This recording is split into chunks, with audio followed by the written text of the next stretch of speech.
ভোলা ২ আসনের সংসদ সদস্য আলহাজ মোহাম্মদ হাফিজ ইব্রাহিমের বিরুদ্ধে অপপ্রচারের প্রতিবাদে সংবাদ সম্মেলন। সাম্প্রতিক সময়ে ভোলা ২ আসনের সংসদ সদস্য আলহাজ মোহাম্মদ হাফিজ ইব্রাহিমের বিরুদ্ধে সামাজিক যোগাযোগ মাধ্যমে অনলাইন প্রচার মাধ্যমে মিথ্যা, বিভ্রান্তিকর, গুজব সহ বিভিন্ন অপপ্রচারের প্রতিবাদে এক সংবাদ সম্মেলন অনুষ্ঠিত হয়েছে। দুপুরে ভোলার দৌলত খান বাজারে বিএনপি কার্যালয়ে দৌলত খান উপজেলা ও পৌর বিএনপির আয়োজনে এই সংবাদ সম্মেলন অনুষ্ঠিত হয়।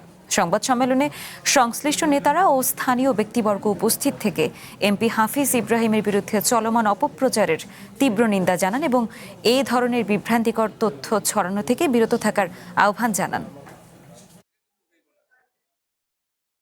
একটি কুচক্রী মহল সামাজিক যোগাযোগের মাধ্যমে অপপ্রচার করে বর্তমান সংসদ সদস্য জনাব আলহাজ হাফিজ ইব্রাহিমকে হেয় প্রতিপন্ন করার অপচেষ্টা করছে। যারা এই অপপ্রচার ও বিভ্রান্তিমূলক তথ্য অনলাইন এবং সামাজিক যোগাযোগের মাধ্যমে প্রচারণা করে জনমনে বিভ্রান্তি ছড়াচ্ছে, তাদেরকে ভবিষ্যতে পৌরসভার উন্নয়ন কল্পে দায়িত্বশীল আচরণ করার অনুরোধ রইল।